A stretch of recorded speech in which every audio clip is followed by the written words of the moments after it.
This is the Stratcom info summary for the last week. Over the next 6 months, Ukraine will significantly scale up domestic weapons production. The president has set a clear objective for the new government to ensure that 50% of all weapons supplied to the defense forces are Ukrainian-made. At this moment, domestically produced weapons already account for approximately 40% of total supply.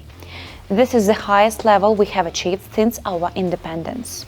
The Ministry of Defense will take on a stronger and more proactive role in the defense production sector. Our priority is to ensure that more Ukrainian-produced weapons reach frontline units in a timely and efficient manner.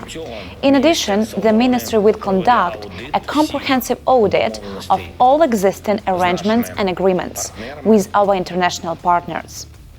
Earlier this week, newly appointed Defense Minister Denis Shmyhal chaired his first meeting with deputy ministers.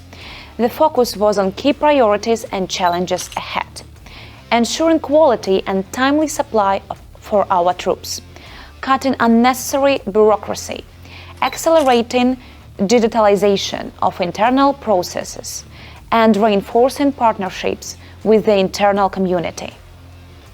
As you know, Ukraine has undergone a government reshuffle. The Verkhovna Rada confirmed a new cabinet of ministers, with Yulia Sviridenko appointed as prime minister.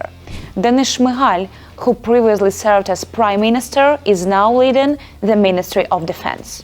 This week, the president of Ukraine held a high-level meeting with the military leadership to assess the situation along key defensive axes. The president noted that we continue to observe enemy attempts to advance, but it is critical that every such effort is being successfully repelled due to the resilience of our units and their active defensive operations. He underlined that the Russian army has fallen far short of its commander's expectations for this summer. Our forces will continue to eliminate the occupiers, to take all necessary steps to shift the war onto Russian territory. As the president stated, we are preparing new long-range strikes. The meeting was attended by the Commander-in-Chief of the Armed Forces of Ukraine, General Alexander Syrsky, and Chief of the General Staff, Major General Andriy Ignatov. On the 15th of July, the President of Ukraine held a Falcon with the President of the United States.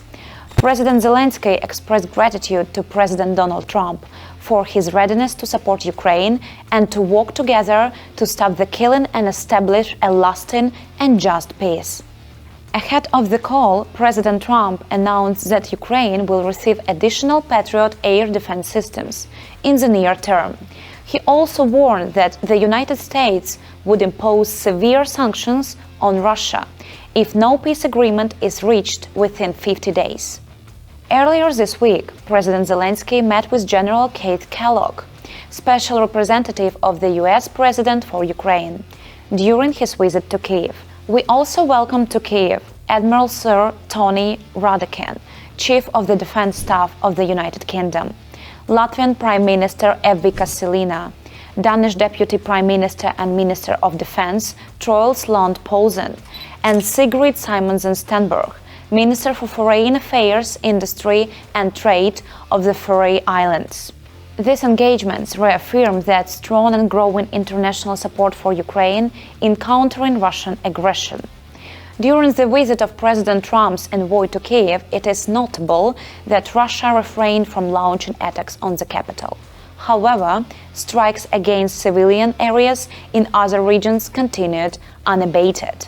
Vinnytsia and its surrounding region, Kryvyi Rih and Kharkiv came under enemy fire. Civilians were killed in Sumy, Zaporizhia and Dnipro. In the center of Dobropilla, Donetsk region, Russian forces dropped a 500-kilogram aerial bomb on a store. The attack resulted in multiple fatalities and dozens injured. In Nikopol, rescuers responding to an earlier strike were deliberately targeted. On Dnipropetrovsk region, a Russian drone hit a freight locomotive. The train driver was killed. In Kherson, an enemy FPV drone struck the vehicle of the city's chief rabbi. The rabbi and his family, who were inside the car at the time of the attack, fortunately survived. Over the past 6 months, civilian casualties in Ukraine have increased by more than 50% as a result of Russian strikes. These figures come from the latest OSCE report monitoring violations of international law in Ukraine. According to the report, Russia continues to use explosive weapons with wide area effects in densely populated areas, in blatant violation of international humanitarian law. Ukraine's Ministry of Foreign Affairs stressed that the documented evidence of Russia's crimes requires a strong and coordinated international response. This includes intensifying sanctions pressure on Moscow and providing Ukraine with the weapons necessary to protect its civilian population. This week, the European Union approved its 18th package of sanctions against the Russian Federation. EU High Representative for Foreign Affairs and Security Policy, Kaja Kallas, described it as one of the toughest packages to date. The measures target 105 vessels of Russia's so-called shadow fleet, the Nord Stream pipelines, and around 20 Russian banks. In addition, the package lowers of the price cap on Russian oil and restricts exports of critical technologies to Russia's industrial sector. As Kallas stated, the European Union will continue raising the cost of war for Russia in order to compel it to end its aggression against Ukraine. In Kyiv, the second part of the documentary Operation Kursk was presented this week. The screening was attended by members of the Kyiv Association of Military Attachés and representatives of the diplomatic corps from Ukraine's partner nations. The film highlights how Ukrainian forces struck the enemy on its own soil, the critical decisions taken by Ukrainian commanders, and why this operation is considered one of the most successful since the start of Russia's full-scale invasion. The documentary includes unique footage captured during actual combat missions, as well as exclusive commentary from the Commander-in-Chief of the Armed Forces of Ukraine, General Alexander Syrsky, Commander of the Rocket Forces and Artillery, Major General Andriy Malinovsky, General Staff representatives, and brigade and battalion commanders. They speak openly and professionally about the objectives, decision-making logic, risks, and outcomes of the operation, stated Colonel Bogdan Senik, head of the main communications directorate of the Armed Forces of Ukraine.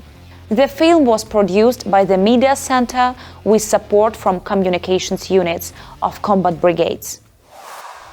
We Will Prevail, produced by the main communications directorate of the Armed Forces of Ukraine.